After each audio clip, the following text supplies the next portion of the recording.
爸，那这样会不会太冒险了？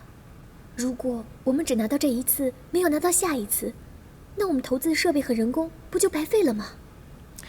其实我觉得他们的做法很对，这样他们就能够确保每次成本压在最低，质量和出货时间保持效率。只要咱们有竞争力，绝对不怕每次的比价程序。请问大家还有什么问题吗？我想请问，这些制鞋的馅料都是由总公司提供吗？由于这种馅料制作本身成本就比较高，应该是列入成本的考虑。没错，这种线材是专利技术，也是由总公司提供。他们的线很贵的。这种线跟缝法呢，能让这个鞋子永不断裂，保持笔挺，绝对不是市面上那种廉价鞋子可以比得起的。可是，这样鞋的成本就太高了。爸，我们要怎么签，才能拿到订单，还能赚钱呢？如果没有问题的话，接下来请大家报价。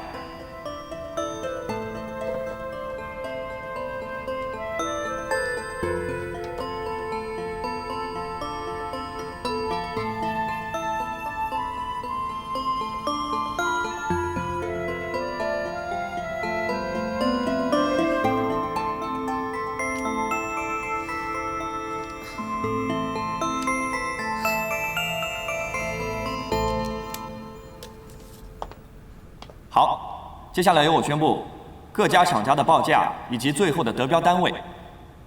满盛鞋厂150美元，65天；全盛公司151美元，70天；正利公司161美元，60天；盛国鞋厂148美元，55天；夜宴鞋厂155美元，58天。最后得标的厂商是盛国鞋厂。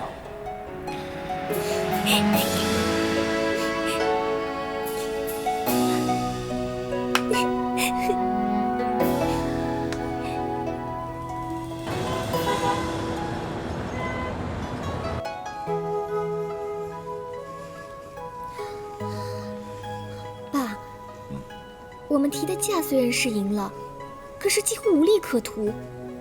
我们还得花钱增加设备和请作业员，这样算来，这笔订单根本就是赔钱呢。这样划算吗？爸不是说了吗？这个叫放长线钓大鱼。那些设备全部都是投资，等到订单拿到之后，爱达公司的资深技术员会来指导，我们整体的水平就会得到提升。到时候咱们会有更大的优势，更新的设备跟人力。和那些其他工厂实力拉开之后，下一次争取到订单的机会就会更大。你好。你好。啊，你好。你好。请坐，请坐。刘老板，您应该都已经了解细节了。合约上有完工日期，我们会在这周内派驻资深的顾问到你们鞋厂进行技术指导。这是合约，你看看有没有问题。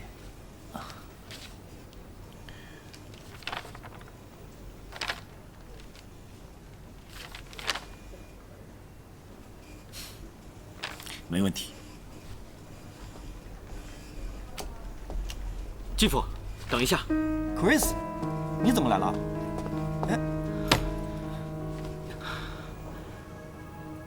是我们老板派我来的。听说你们找到代工工厂了。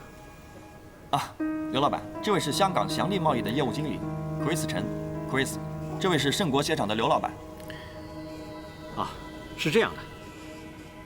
我们老板投资开设的鞋厂啊，已经开始运作了，工厂很大，而且进的都是最新的机器。也花高薪请了不少资深的师傅，很希望成为爱达的代工厂。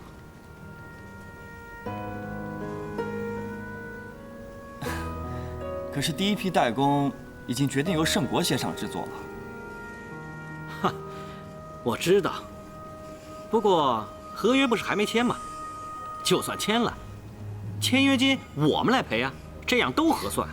我们出一双鞋98美金，40天完工。一双鞋98美金，这怎么可能呢？我们一双鞋$148都快赚不掉钱了。我们有我们的成本控管，而且设备是由意大利进口的，原厂最好的机器，做起来的速度呢会很快。至于质量，不失手工。继父，如果你能谈成这笔生意，我相信你的上司一定会对你很满意的。这位先生，我们是通过正常的比价程序得到合约的，所以就算你开出的价钱再优惠，也不能够这样插队乱抢单吧？合约没签之前，什么都不算，了不起，我们赔违约金就是了。哎，继父，这个违约金由我们祥利公司来赔，你并不损失什么呀。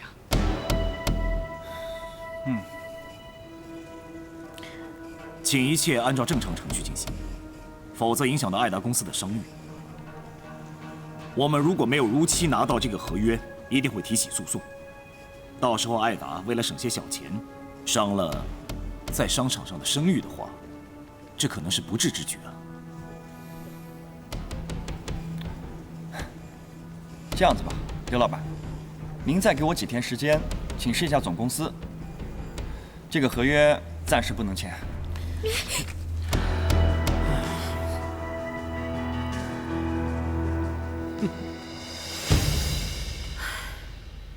那间祥利竟然这样插单，未免太过分了吧？我记得那个经理跟我说他们公司的名字，这个公司的名字我怎么觉得耳熟呢？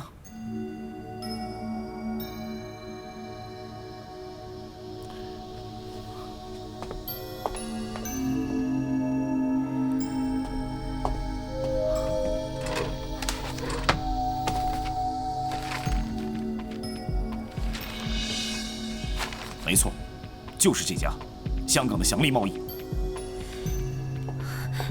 就是要在你们老家动工盖工厂的那间公司吗？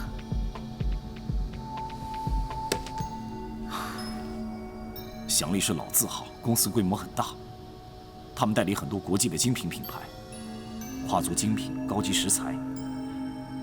现在他们自己设厂，应该是想创立自己的品牌，才会这么积极地争取代工。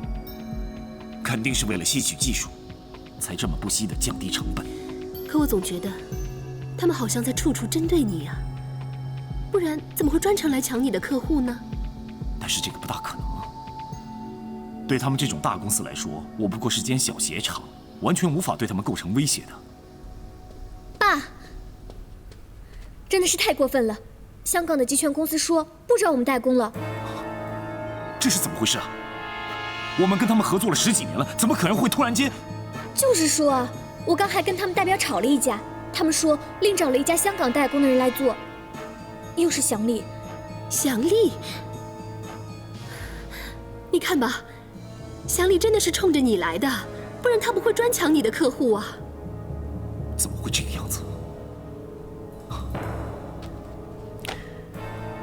我去找祥利。我要找他们总经理问清楚究竟是怎么回事。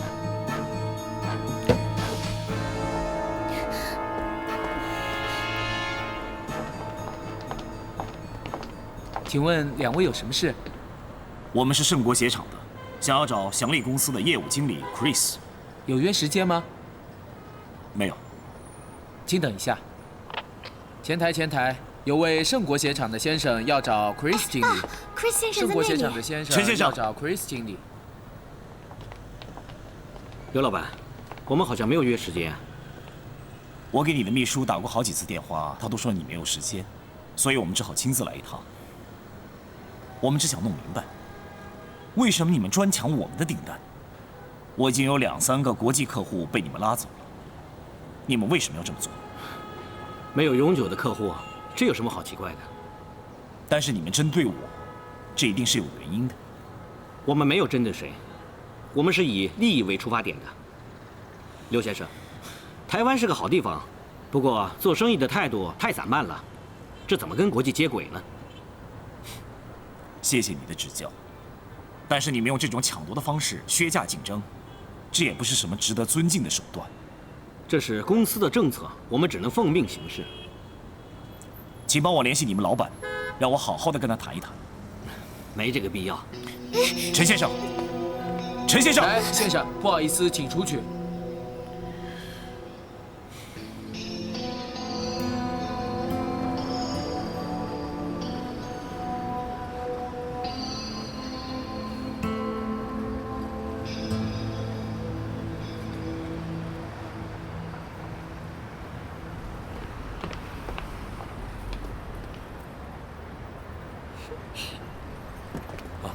在这里等我一下，我把车开过来。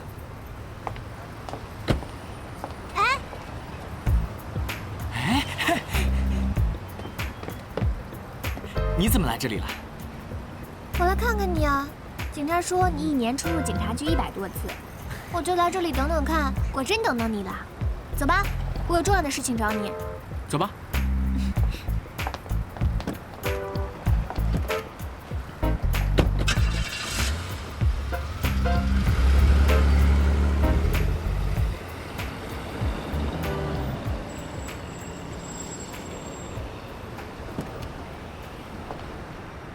哎，小少爷，小少爷，跑到哪儿去了？不行，我得打电话通知夫人。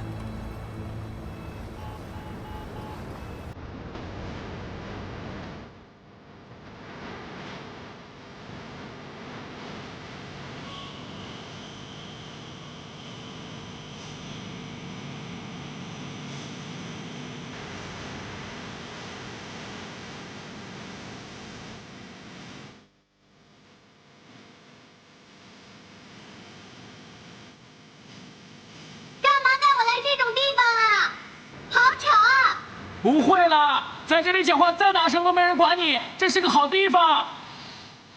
你神经病！你说什么？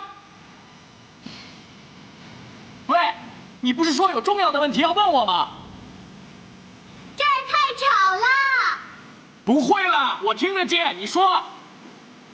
你大哥查过一间贸易公司，叫做祥利公司。我想知道这家公司的地址在哪儿，老板是谁？就这点小事儿啊？没问题。讲完了吧？走，去跳舞吧。我不会跳舞。不会跳舞。喝酒，来。干啊！来喝，干！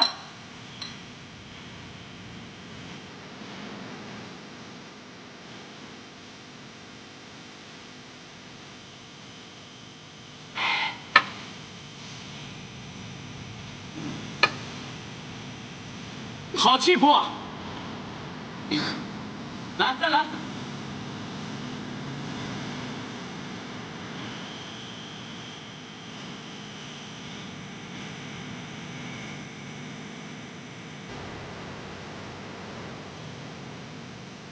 来喝！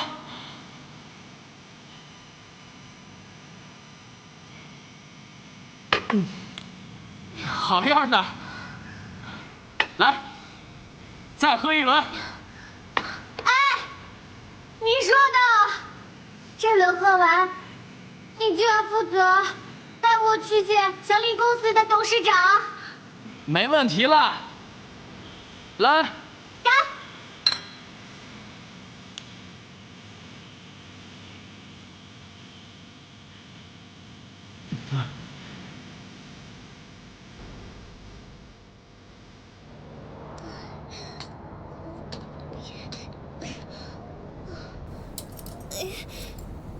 钥匙孔怎么会跑呢？别跑！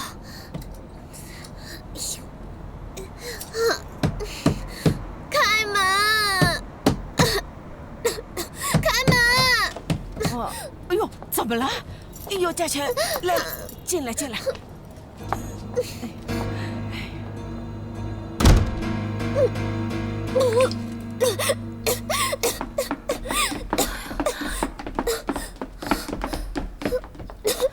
嘉全，你怎么了？你怎么变得越来越坏了你啊？真是的！哎呦，好了好了，先别骂了，来来来，喝点茶解解酒。家权，你给我说清楚，你去哪里玩了？跟谁在一起？还是你交了什么坏的朋友，被带去喝酒了？我是去谈事情。你谈什么事情？你还需要谈什么生意吗？但是是很重要的事情。什么重要的事情需要你陪人喝酒谈呢？你说，你跟谁去喝酒讲事情了？爸和金三郎有那么深的仇，小猫咪也和浩威的妈妈是敌人。要是我说我和浩威在一起，准被他们给骂死。你以为你不说就没事了是不是啊？有空慢慢说，你吓到他了。说，跟谁混在一起了？爸，我以后不敢了。对不起，对不起，对不起，对不起，对不起嘛。你就是不肯说你跟谁在一起，为什么喝酒是不是？没有啊，就是好多朋友一起去酒吧开开眼界，没什么。你以后不让去，我就不去了。爸，不去了，不去了，不去了。你一个女孩子家，自爱一点，不良场所少去，会出事的。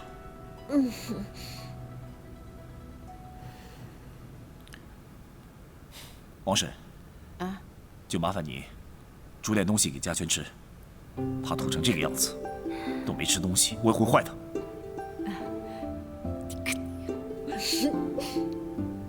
好了，没事了，臭死了，先去洗个澡，洗完澡出来吃宵夜啊。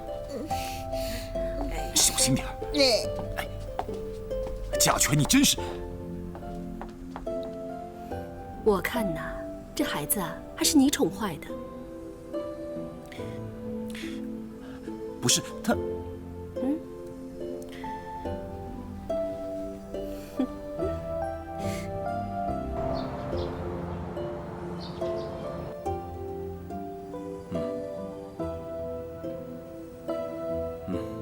好，我等会儿去看看，帮我约一下李处长，谈谈消防设备的问题。啊，还有那些机台要升级，叫厂商来更换。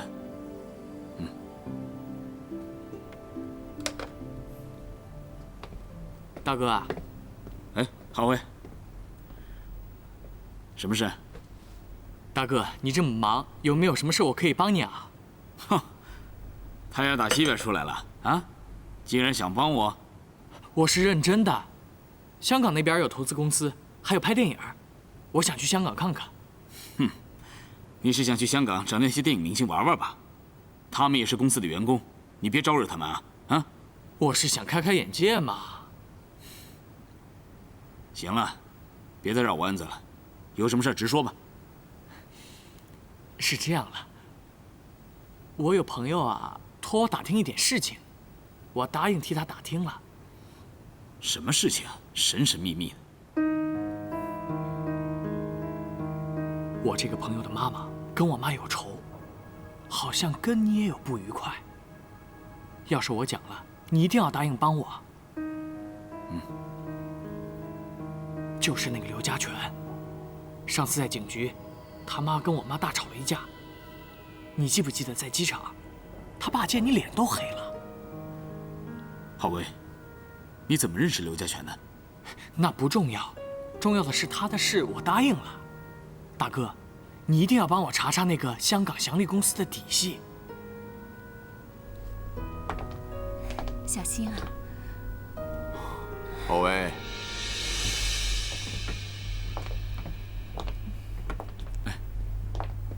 郝威啊，今天起得这么早，真不简单啊！啊，在跟三郎聊些什么呀？啊，爸，他在问我一些生意上的事情。哦，我就说郝威是有心的，老爷子，郝威收心了，您早晚可以放心，把事业交给他做做看。郝威啊，你要真有心想学点正经事，不错。啊，三郎，你就带着郝威到处看看，让他学学。啊，行，那爸，我出去了。郝威，走吧。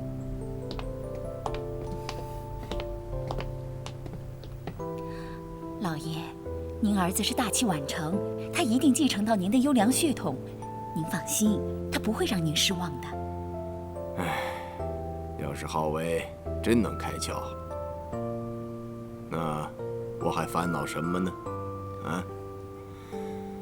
唉，就这么一个儿子，我就指望他能成才呀。老爷，我还以为您只把三郎当成您儿子，没把浩威放在心上呢。唉，浩威毕竟是我的亲骨肉，和三郎还是不太一样。不过，三郎的能力太强了，不把三郎的心留住是不行啊。要是浩威真能自己做主，我当然什么都留给他了。老爷，您说这话就对了。放心，浩威一定不会让您失望的。但愿如此啊。祥利公司接二连三抢走圣国鞋厂的生意啊！是啊，嘉群他爸爸也不知道是招惹谁了。他之前几次去找祥利公司的老板都见不到面。他说你之前给过他祥利公司的资料，所以我才来问你嘛。我是一直在追查祥利公司的背景，他们是大公司，老板不是那么容易见到面的。哎，你去跟嘉全说，让他不要着急，过一阵子我会给他爸爸更加详细的资料。嗯。哦，对了，这件事情别跟别人说，不然呢，你妈妈又要闹了。嗯。哎，大哥，为什么你要帮刘家去查祥利公司的资料啊？难道你真的对刘亚平旧情难忘？别胡说八道，没有的事。可是怪怪的哎。行了，别胡思乱想了。一会儿啊，我要跟消防署长谈，你跟我一块儿去，多认识一些做官的。妈呀，我才不愿意和老人家一块聊天呢，你自己慢慢聊吧。哎。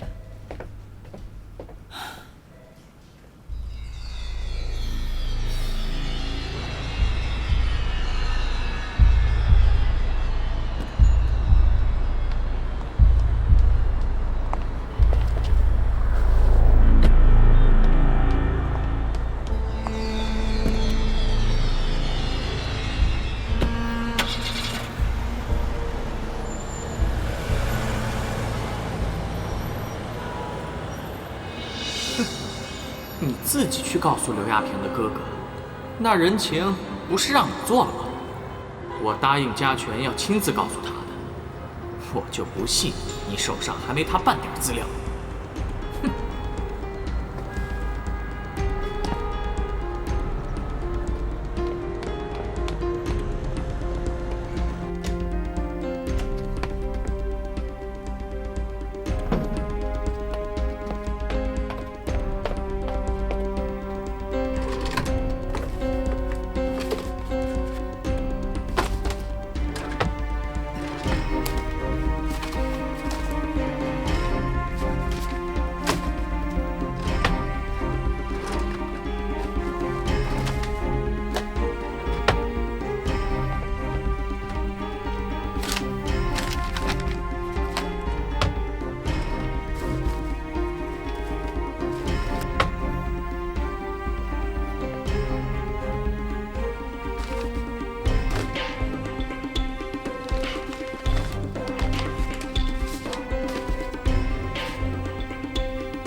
天助我也！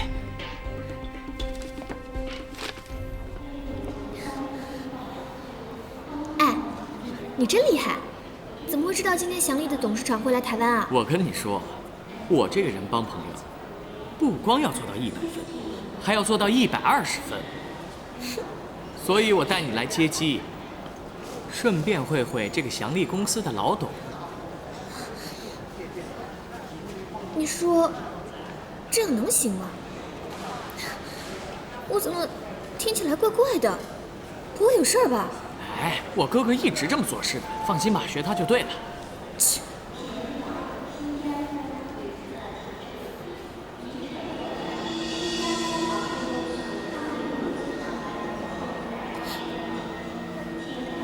电话给我。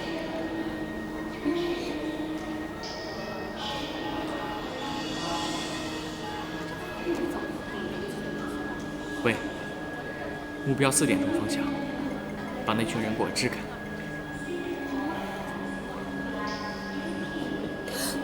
好的。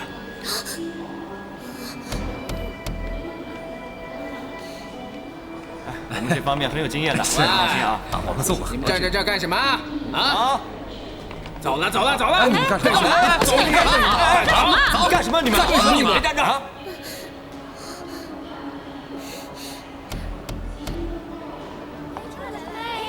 哎，这边来，快点！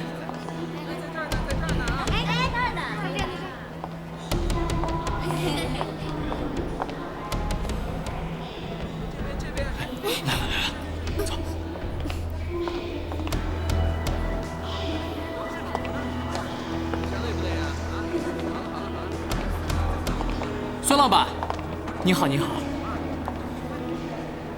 我是台湾派过来接机的。来，请跟我们来。怎么，只有你们2个吗？啊，机场太小了嘛，人多比较挤，车在外面，请。我自己来。请。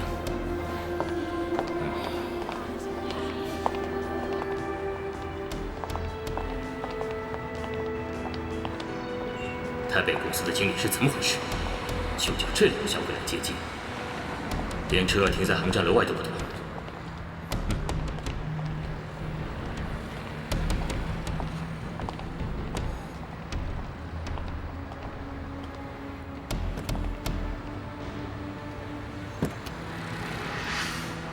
这是入乡随俗，进去吧。你们到底是什么人？你们想干什么？你们知不知道我是谁啊？当然知道，你是祥利公司的老董孙祥。我们并不想伤害你，只是要你去见一个人。去见什么人？你们没有约好时间，我谁都不见。现在不是预约时间了吗？上车坐好，系好安全带。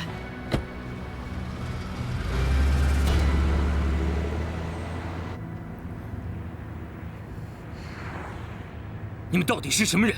你们想干什么？快放下车，不然你们全都有事。孙老板，脾气不要这么大嘛。你第一次来台湾吧？你看那边，圆山饭店，我们台湾最有名的景点，漂亮吧？好，好，好，你们至少要让我知道你们要带我去哪儿吧。孙老板，真不好意思，我们也是情非得已才出此下策。我希望你去见一个人，坐下来好好谈一谈，然后我们一定会送您回到您指定的酒店或者是公司的。哼，会用这种不光明正大手段的也不是什么正经人，我和你们没有什么好谈的。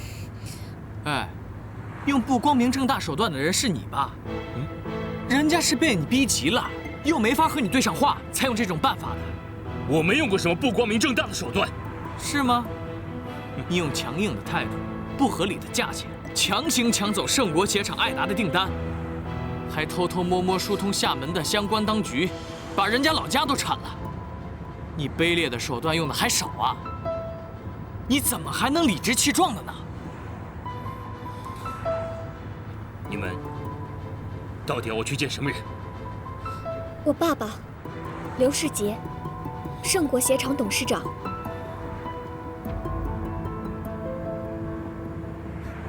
真不明白你跟刘老板有多大的仇。他杀了你全家吗？你就非要抢人家的生意，翻人家老家不可？你们快让我下车，不然等警察找到你们，你们都完了。我会告得你们吃不消的。我既然抓你，你以为我会害怕吗？你知道我是谁吗？告诉你，我们家爱抓谁就抓谁，没被告过。你喂，你们家横行霸道了不起吗？现在明明是我们不对，怎么还这么没礼貌？孙老板，对不起啊，我们真的是情非得已才要请您走这一趟，请您见谅啊。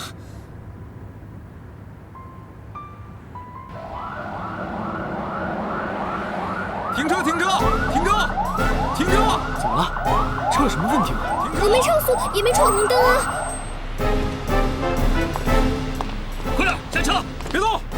都下车！出来！孙老板，别动！孙老板，手放在车上，快点！你们是不是强行带走孙祥先生？我就说会有事，你偏说没事。你们这两个可恶的东西，竟敢强行劫持我们董事长，这可是重罪啊！安静点。孙先生，请问你是被他们强行带走的吗？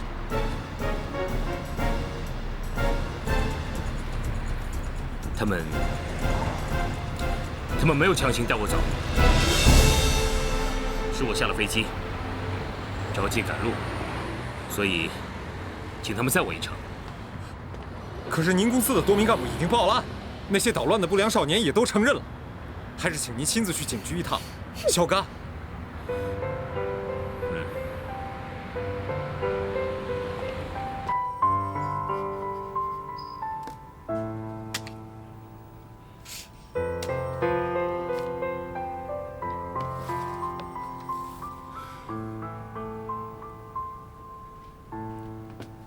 金好卫，你现在事儿可是越惹越大了，再这样下去，我怕你有一天真会闯大祸。我告诉你啊，到时候你真要坐牢的。我不过载一个顺路的老伯，又没怎么样。事情的真相怎么样？大家心知肚明。孙先生不告你，反过来还帮你说话，这说明什么呢？这只能说明孙先生心地好。给你一次洗心革面、重新做人的机会，你呀，别得了便宜还卖乖。好了，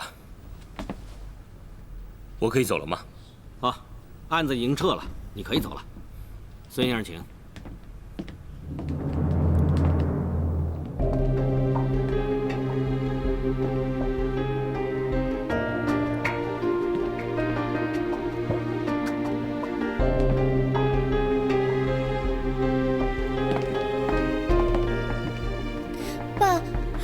嘉全，你怎么会闹到警局呢？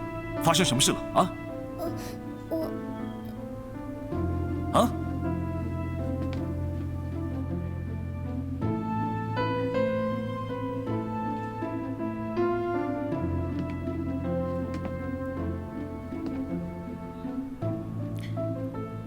你是祥利公司的董事长孙祥。孙先生。你对盛国鞋厂已经接二连三地做出了许多不合理的打击，这已经很过分了。为什么还要牵涉到我的女儿呢？爸，您可能是误会了，孙先生没有害我进警局。刘先生，我就是要针对盛国公司，而且我有把握在最短的时间内收购你们全部的生意，让盛国公司倒闭关门。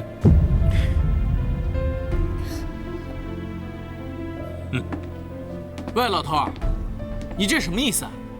人家鞋厂开得好好的，你弄人家干嘛？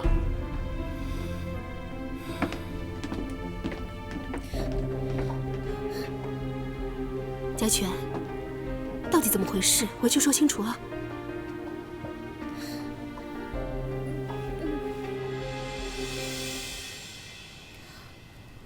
不是那样了，其实浩伟也是想帮我。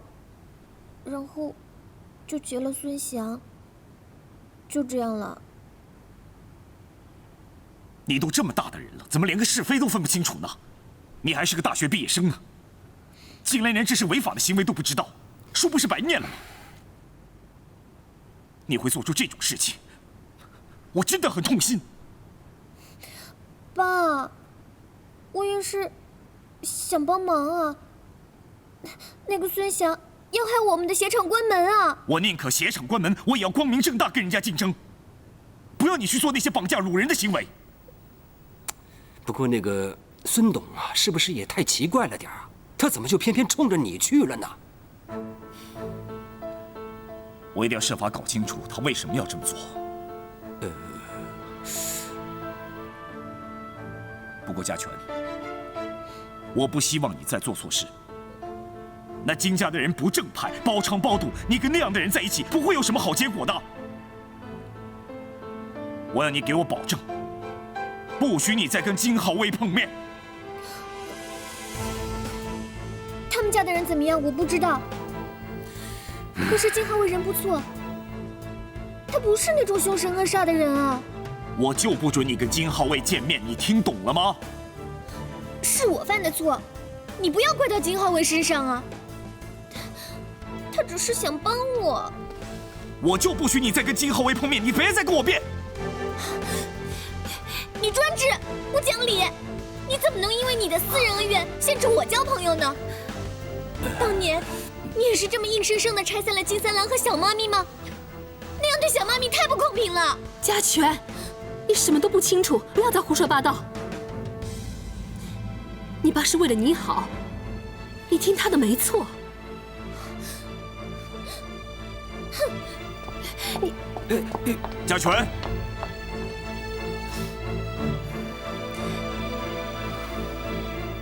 家权不懂，才会这么自以为是。不要跟他生气了。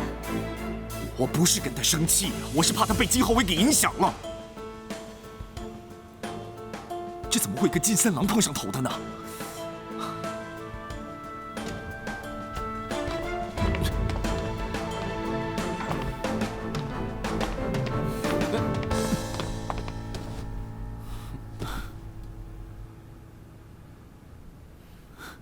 我不是说过了吗？啊，等有了消息我会处理。你怎么不听我的话，自作主张，还差点惹出事情来，强行把孙祥给带走。孙祥要是来算账，这件事情绝对不会那么好收拾的。哎呀，我真的没对他怎么样啦。再说了，他都没有告我们，你紧张什么？他没告是你运气好，万一他要告啊，你就完了。不知道天高地厚，事情不能这么做。哎呀，你做事不也经常这样吗？看谁不顺意，你就强行把谁带走，有时候还动手呢。凭什么你能这样，我就不行呢？你做事要分对象，不是每个人都可以这么对付的。连事情的轻重都分不清楚，你还想逞英雄？可是我答应家权了呀，答应人家的事情就一定要做到嘛。做人要讲信用。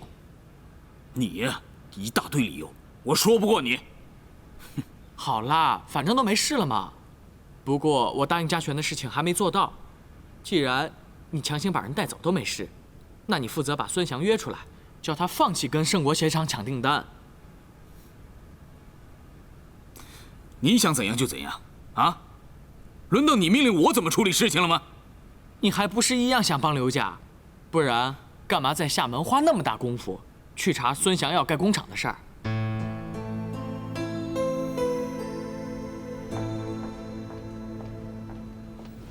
听郑南说，浩威又进警察局了，被三郎接回来，不知道这次是怎么回事。别老说我了，你替刘家人查这件事，还瞒着爸，一定有什么原因吧？我哪有瞒着爸？别胡说八道。哥，你少跟我来这套。今天早上放在你桌上的那份快递还是密件呢。前段时间回香港说谈几部片子，结果还不是去查孙祥的底细了。奇怪了，孙祥针对的是家权他们家，跟你有什么关系？家权他爸爸都没有你那么认真啊。这件事你别到处乱说，我会约孙祥出来谈，帮你把他和盛国鞋厂的事处理掉。呵呵，你果然心里有鬼了。你真的很为刘家卖命耶。除了你对刘亚平旧情难忘，我真的想不出其他理由了。我会替你保守秘密的，不过呢，你要答应我件事。什么事？跟孙祥谈判的时候，我和家权必须在场。你们两个在场干什么？啊？这件事情由我处理就行了。大哥啊，你想追刘亚平，我也不想在家权面前泄气啊。不过呢，家权是刘亚平的亲生女儿。要是我们追到他们母女，我要叫你什么呢？臭小子，这件事情不用你操心啊。有2个原因，第一呢，我不会追刘亚平；第二，你也不可能追上刘家权。因为刘世杰要知道啊，一定会打断你的腿。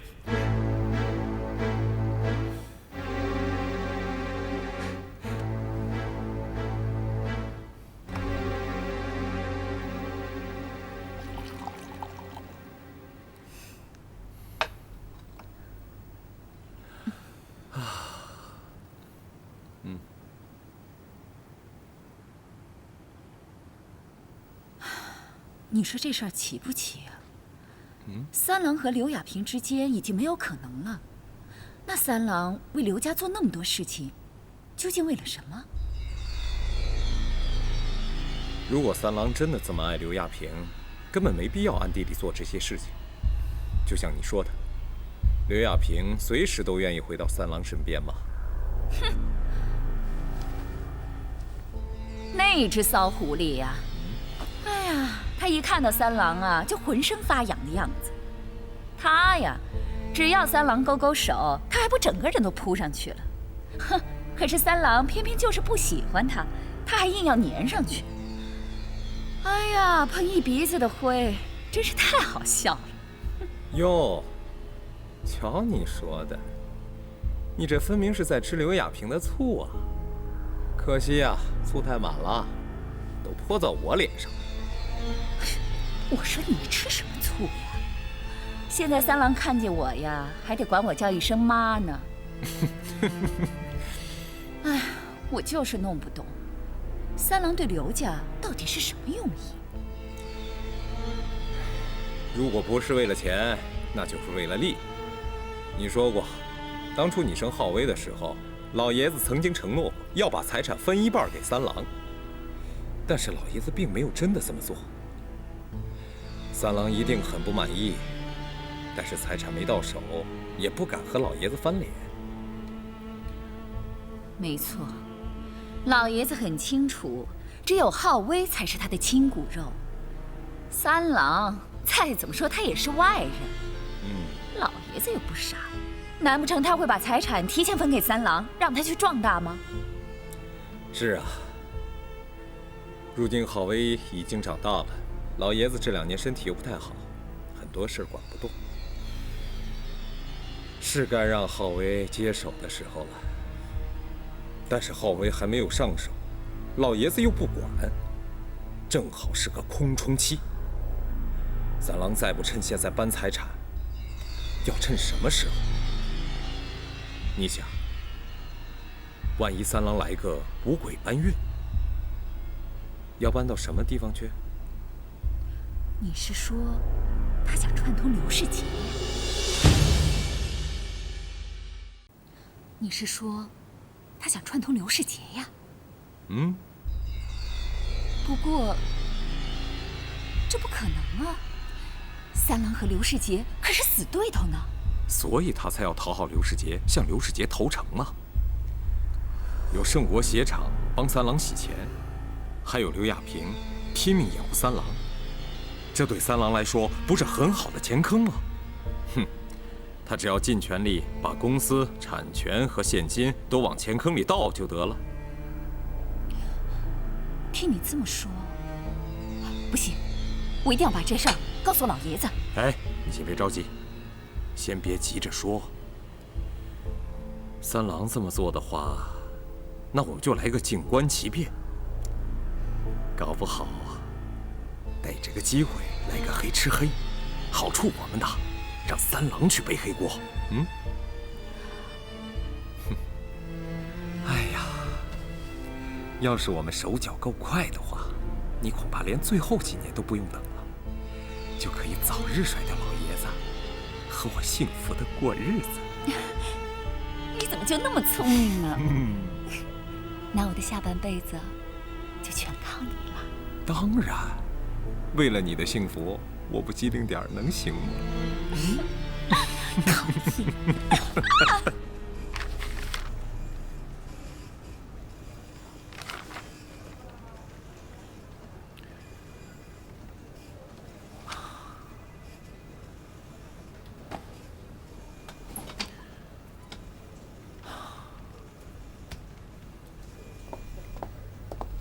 爸，有人想见你。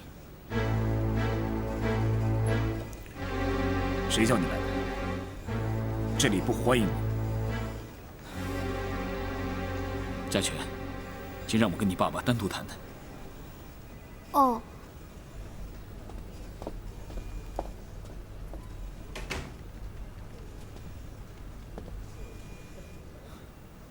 大哥，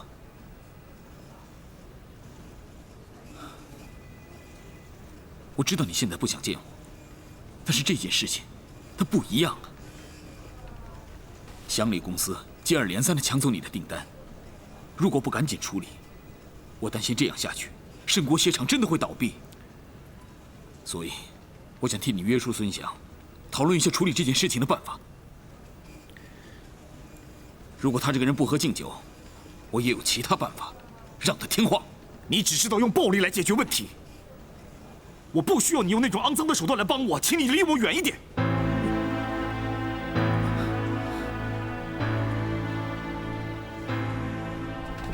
还有，如果你再敢让你们家的人接近家权，带坏家权的话，我是绝对不会善罢甘休的。你还是这么死脑筋，几十年了，一点都没变。大哥，现在不是意气用事的时候。祥利公司这么打击你，还要占了我们的老家。如果这件事让他得逞，你就永远没办法回家了。你还要意气用事，跟我赌这口气吗？这孙祥的行为是挑衅，我们必须比他更强硬。想要跟他好好谈，那绝对不可能有效果的。不是每一个人都像你一样的不讲道理。好，那你自己去跟孙祥谈。我已经替你约好时间了，明天中午在豪华酒店的西餐厅包厢。如果你能说服他，我就什么事都不管，全由你自己去处理。但是，如果他还是那种态度，我就非管不可。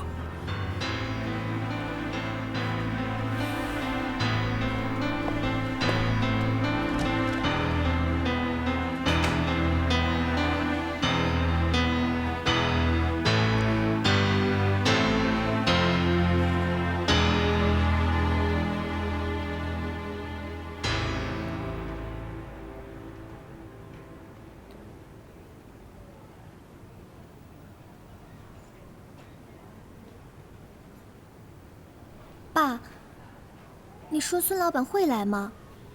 他会不会只是口头上答应金三郎，放我们鸽子啊？先生，就是这边，请。孙老板，你好，请坐，请。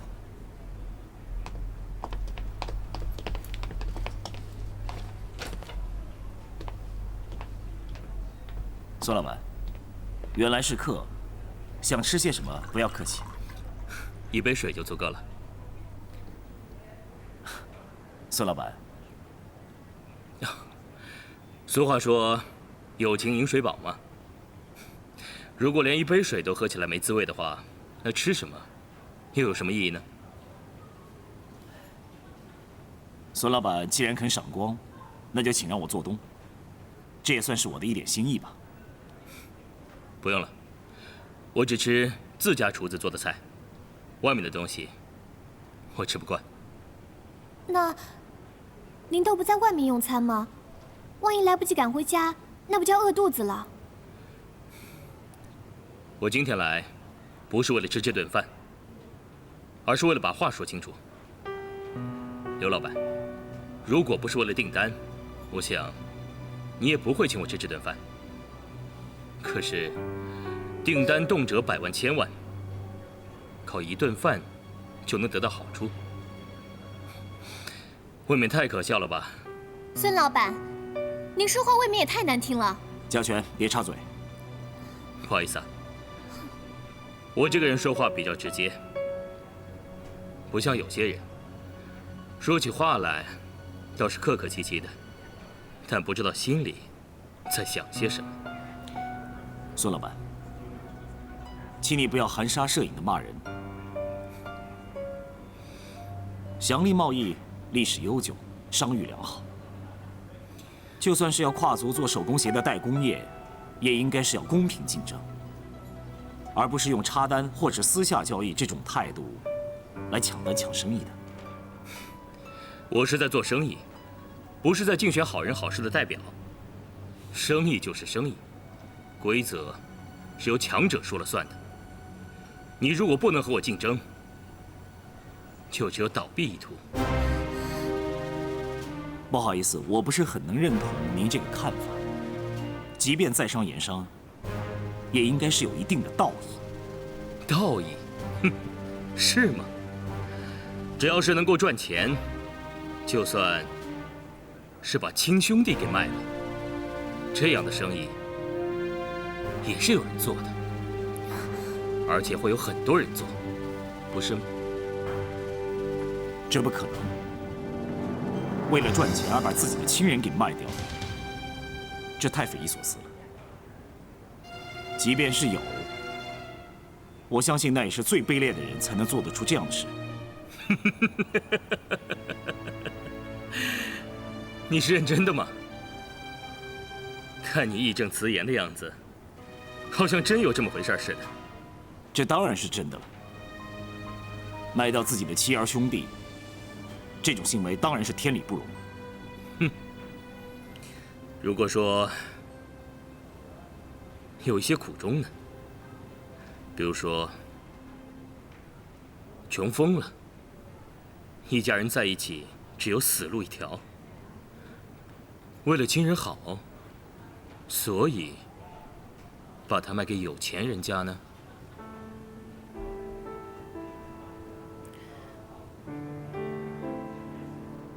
如果是遇到那样的状况，骨肉分离，或许是情非得已，但是绝对不可能卖掉自己的亲人，而是尽力的找到较好的家庭，让亲人能在更好的环境下成长。只要有机会，还是要再度重逢，因为血缘、亲情是一辈子都不能断的。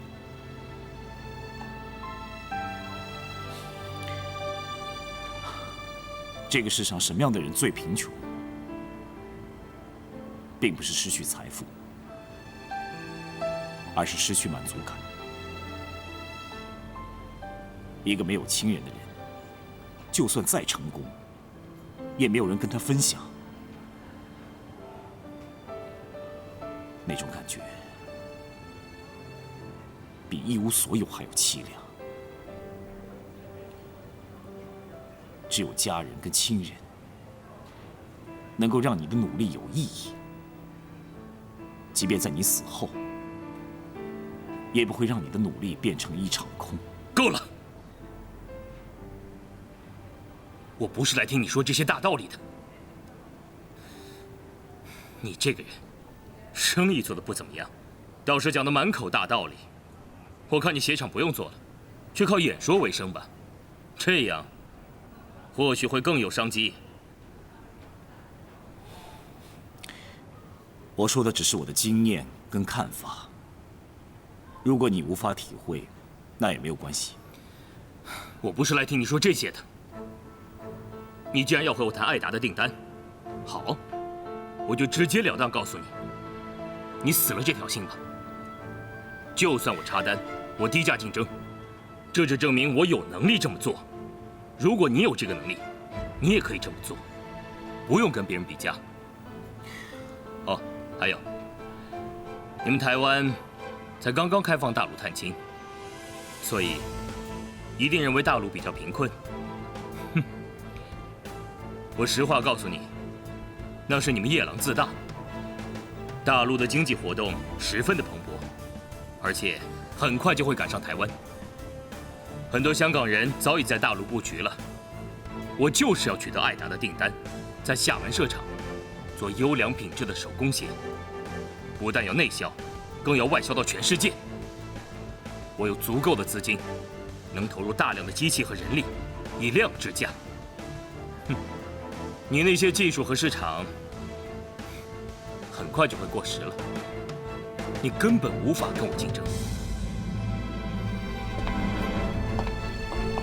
哦，对了，你们台湾曾经是大名鼎鼎的海盗王国，所以跟你们合作，艾达还怕砸了自己的招牌呢。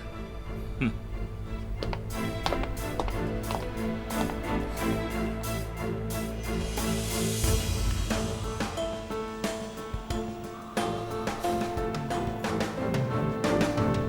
你们说过不过分？那个孙老板根本就是疯了，像个疯狗一样，咬着爸不放。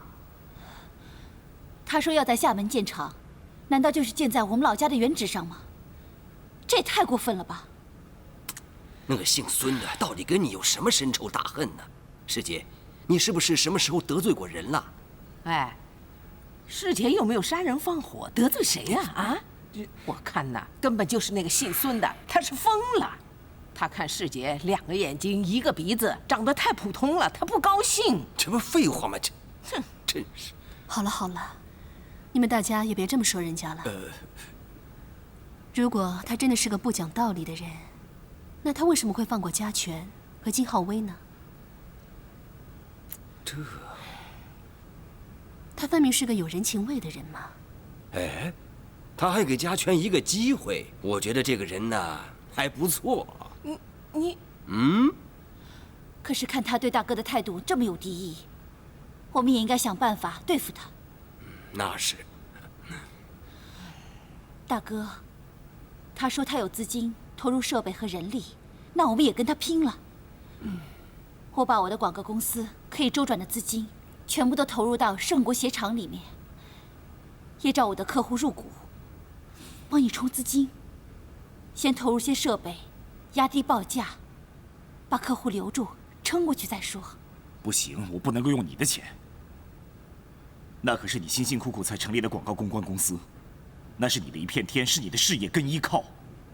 我可以找客户入资，一入资金啊。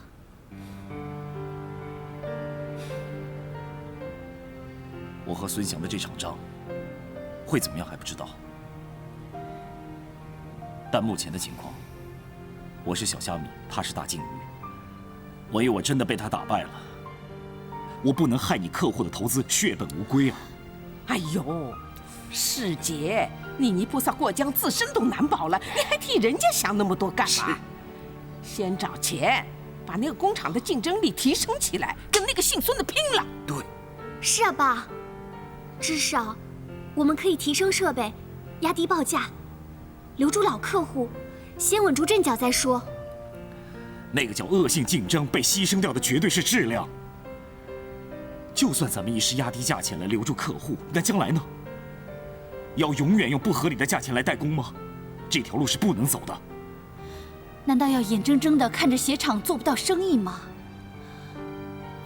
大哥，这可是彩梅姐家的鞋厂，是林伯伯毕生的心血，就这样看着他倒闭，也说不过去啊。亚萍，别这么说，生意嘛，有赚就有赔。如果真的是因为遇到这样不合理的打击，让我们的鞋厂关闭了，我想爸的在天之灵也不会怪我们的。彩梅，谢谢你的支持，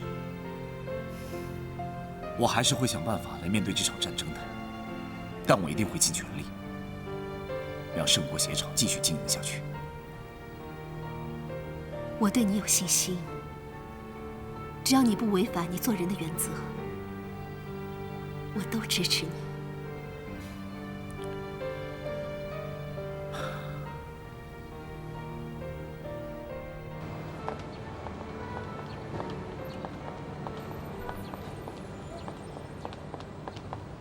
嘉全，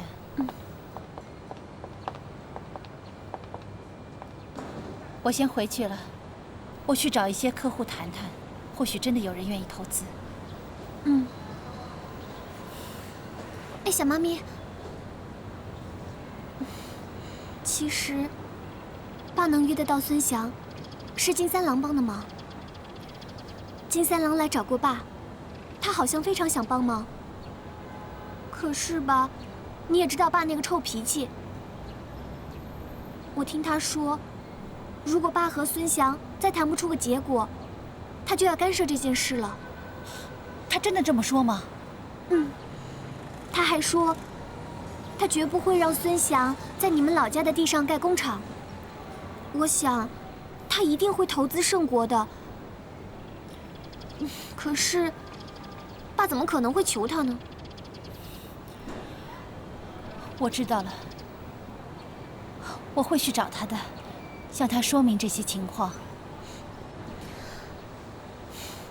小猫咪，金三郎对我们家这么好，是不是因为当年雅琪姑姑出了事，让他很内疚，所以一直想弥补我们家呀？我也不知道。其实我一点都不了解金三郎。有的时候，我常常觉得他和我们一家人很亲近，但是却又觉得他隔得好远。这种感觉，我也说不出来。我觉得他不是坏人，反而，爸对他的态度比较奇怪。小孩子啊，别想那么多。我会先找三郎谈一谈，有什么消息我再告诉你。嗯。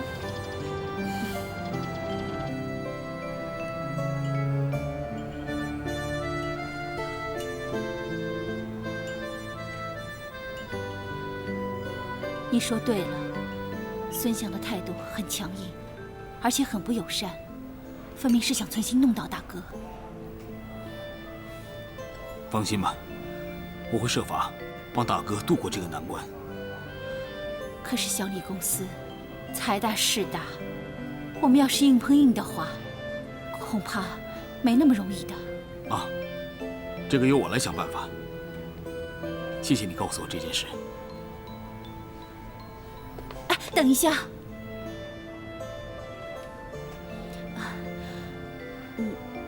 你帮了大哥那么多的忙，我请你吃顿饭，作为答谢，好吗？好吧，恭敬不如从命。哎，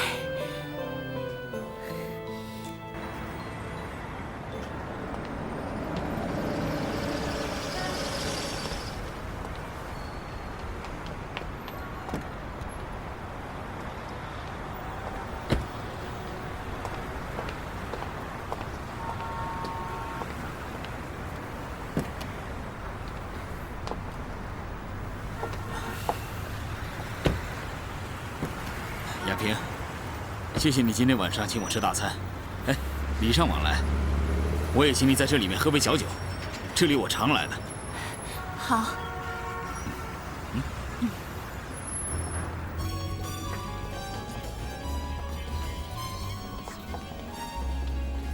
这里怎么样？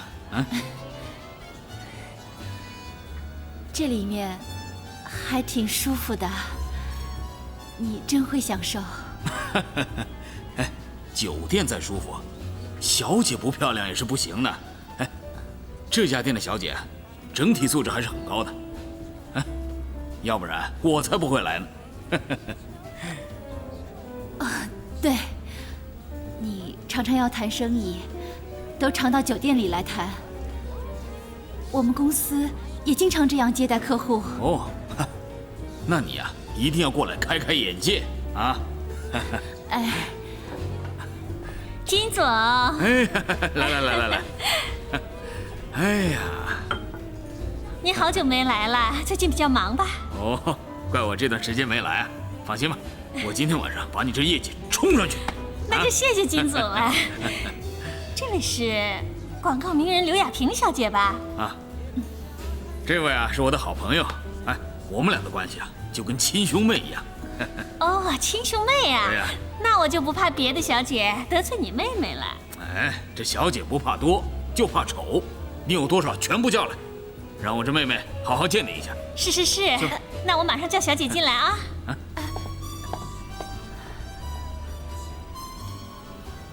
三郎，何必叫小姐呢？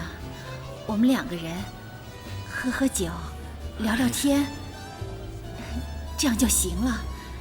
你不用把我当成客户的。哎，2个人多无趣啊！啊，人多才热闹，好玩。哎，金总，来，你好久没来了。是啊，金总。哎，好了，别急啊。哎，我给你们介绍一下，这位呢是资深美女刘雅萍。她年轻的时候啊，可是红遍全台。看看，人家现在还这么美。我相信你们到了这个年龄啊，一定保持的不像人家这么好，好好认真学习。刘小姐，小时候你还是我的偶像呢。我妈很喜欢你唱的歌，盘盘唱片都有呢。对哟，想不到你这么漂亮，都不知道是怎么保养的。保养啊？怎么保养的？喝酒。拿上，拿这个，你再多倒一点，我给你多倒一点吧。三郎，这些女孩子看上去都比嘉泉还要小。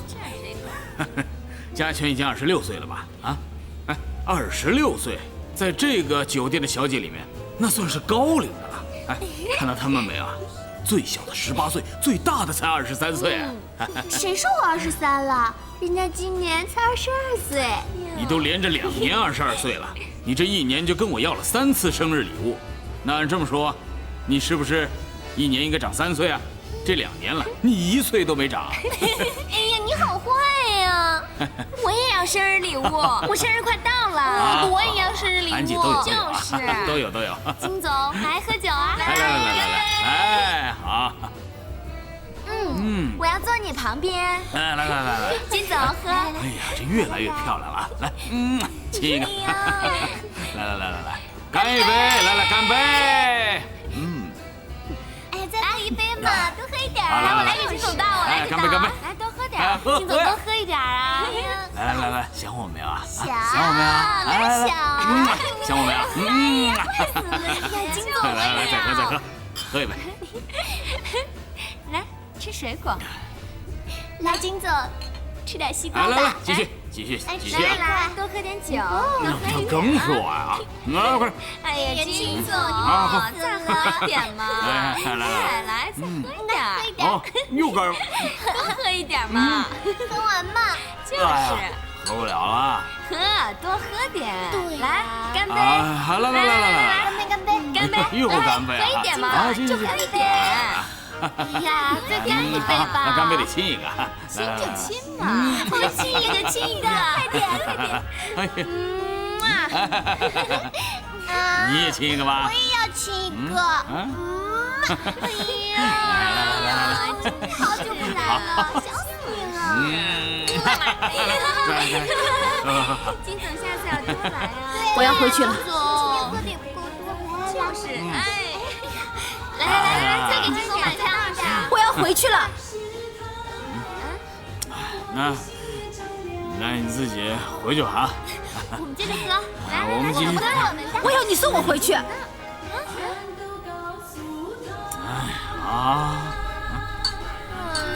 金总，你怎么这样走了呢？你喝多了，我送你回去。不，走吧。你真是。走吧。好。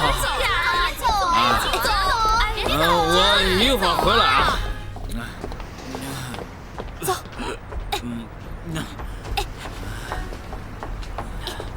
快点。哎呀，你老是拉着我干什么？啊，我还没玩够呢。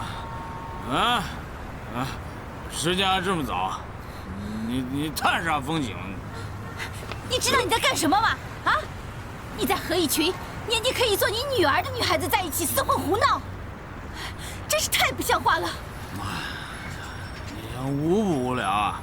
啊，小姐，就是年轻漂亮的才有意思啊，什么女儿不女儿的？原来你这些年就是这样过的吗？你一点都不觉得丢人，一点羞耻心都没有了吗？你说什么？我有什么丢人的？我一个人自由自在，无拘无束的，比谁过得都痛快。这不是你的真心话，这不可能是真的。行了，你看那里面那些小姐了吧，多漂亮！哎，每个人看着我都想巴结我呢。我要是我对谁好啊，那是他们莫大的光荣啊！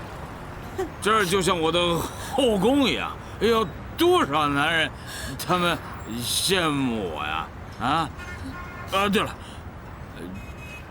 记住啊，管好你们家的韩大忠，他要是开窍了，就不要你了。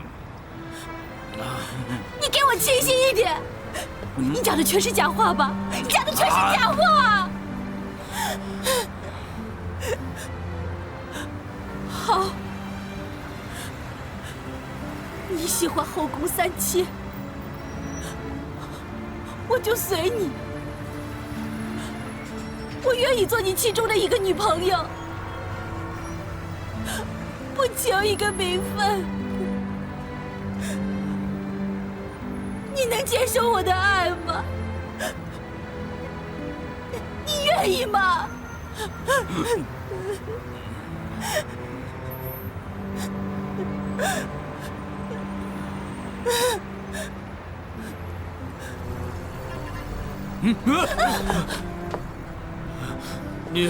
你又想搞什么啊？你看看里面那些小姐啊，都年轻貌美，最小的才18岁，最大的才23岁。哎，说起来年龄只有你的一半，你都可以做他们妈了。我跟你在一起多别扭啊！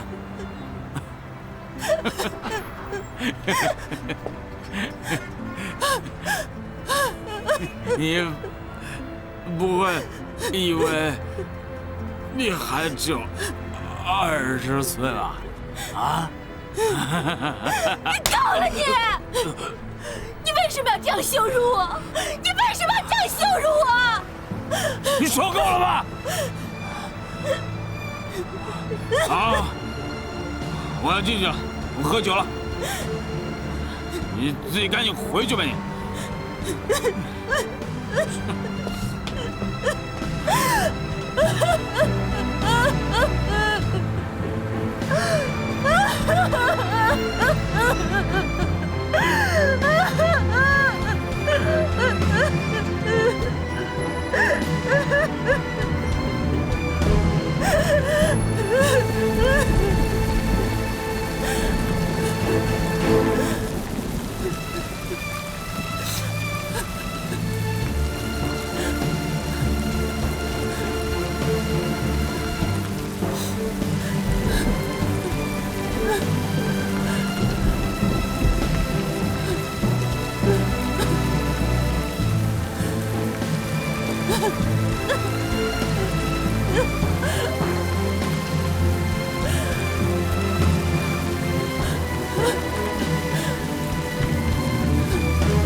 亚萍，你怎么全身湿透了？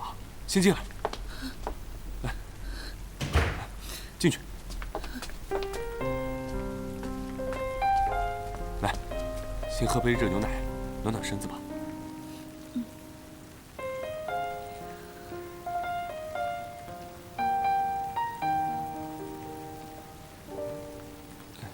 你饿不饿？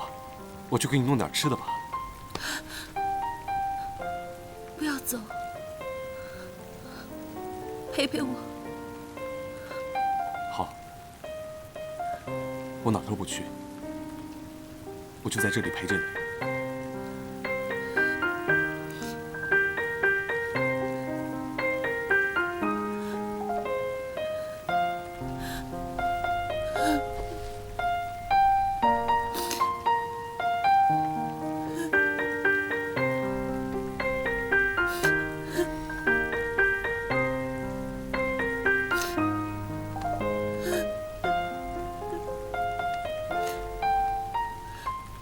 陪我多久？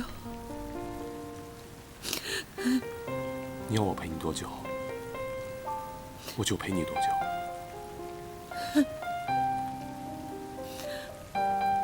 你不嫌我已经是老珠黄了吗？那我们就一起变老，有个人陪着你一起，也是件很幸福的事，不是吗？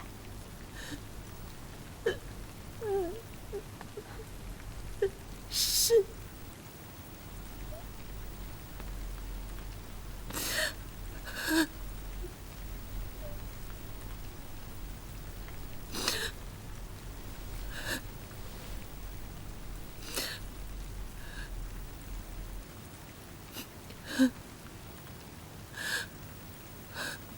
我现在想要回我的婚戒，还来得及吗？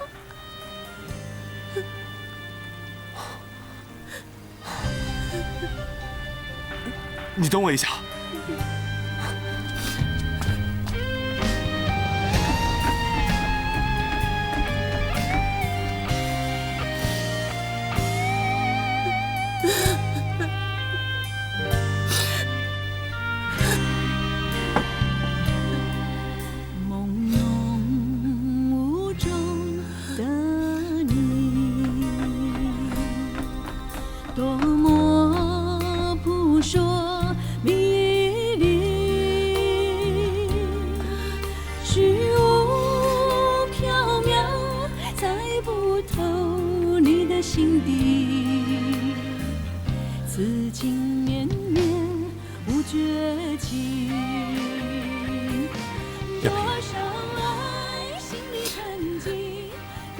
这个戒指一直都在等你，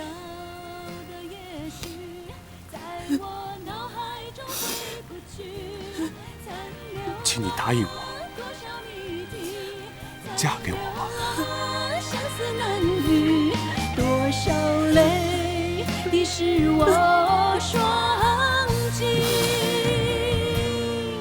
魂牵梦系，寻觅往日痕迹，难道会变成残缺的结局？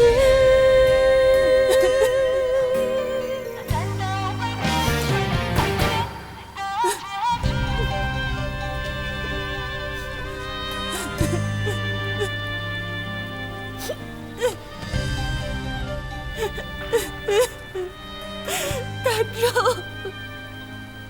好了，没事了啊。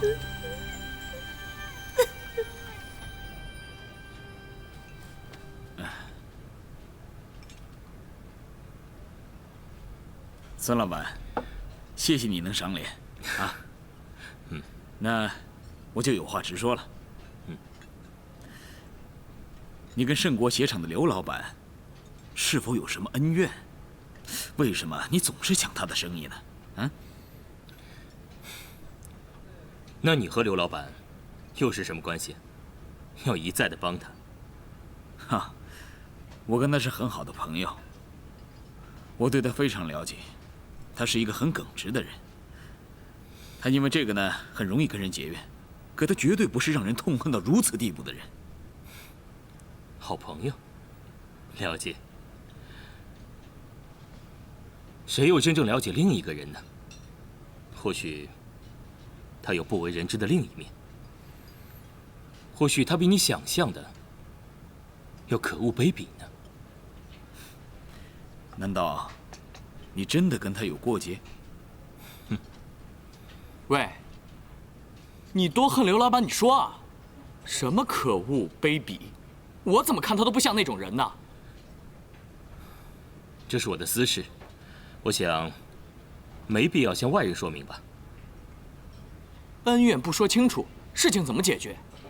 我还以为你是个不错的人呢，原来就会记仇，而且为了报仇，弄得人家家都回不去了。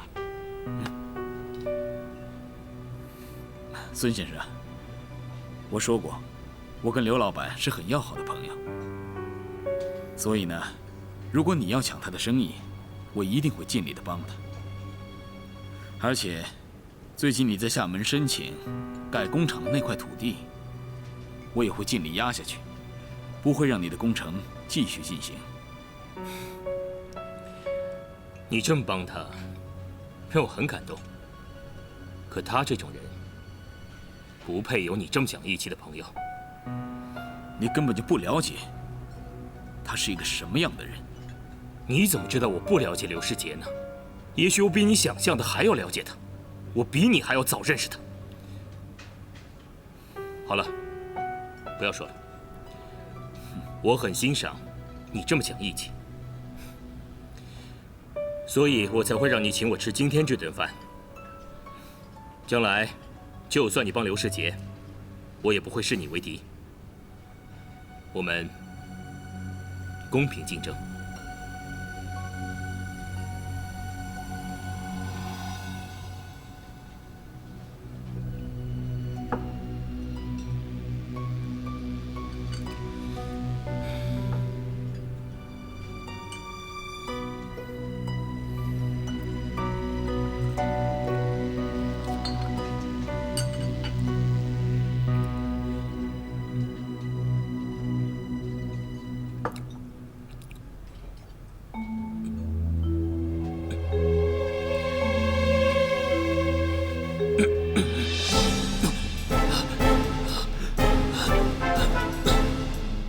董事长，董事长，孙老板，董事长怎么了？孙老板，你怎么了你？你怎么了你？郝伟，快叫救护车！好，可能是食物过敏，快叫救护车，快点！董事长，你没事吧？啊，孙老板，怎么样？孙老板。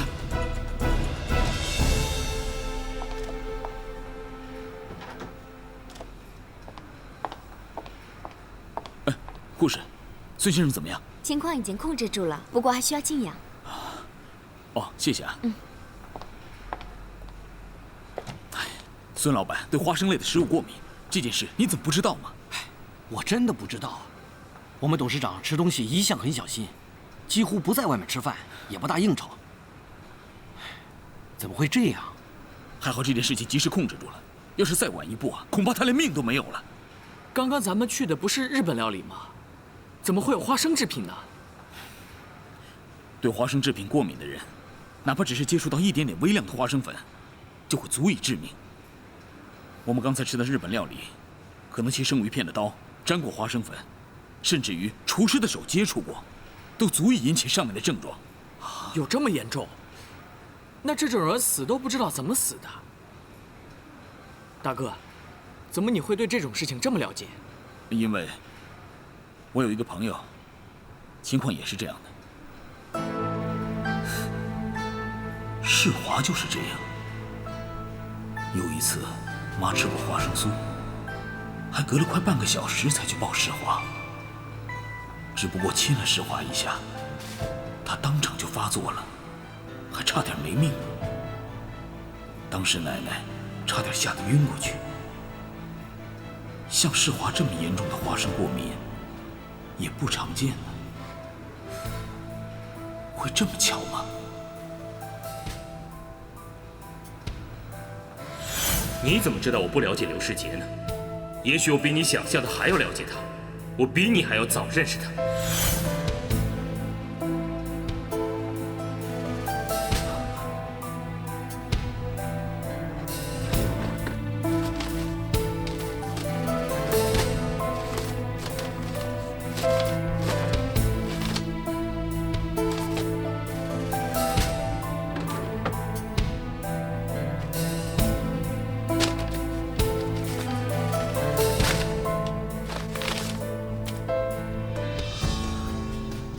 表舅住的地方被政府征收了，做都市更新。我在房子被拆之前拍下这些照片，不知道里面有没有线索。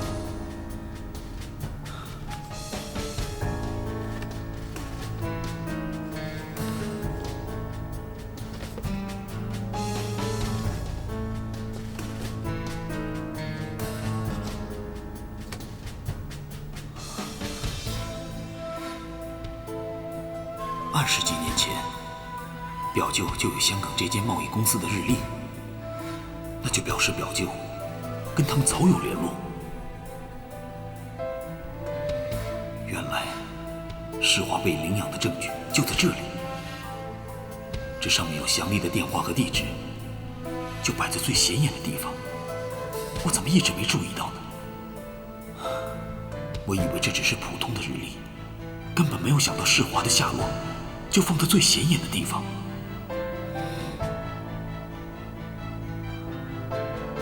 孙翔就是世华。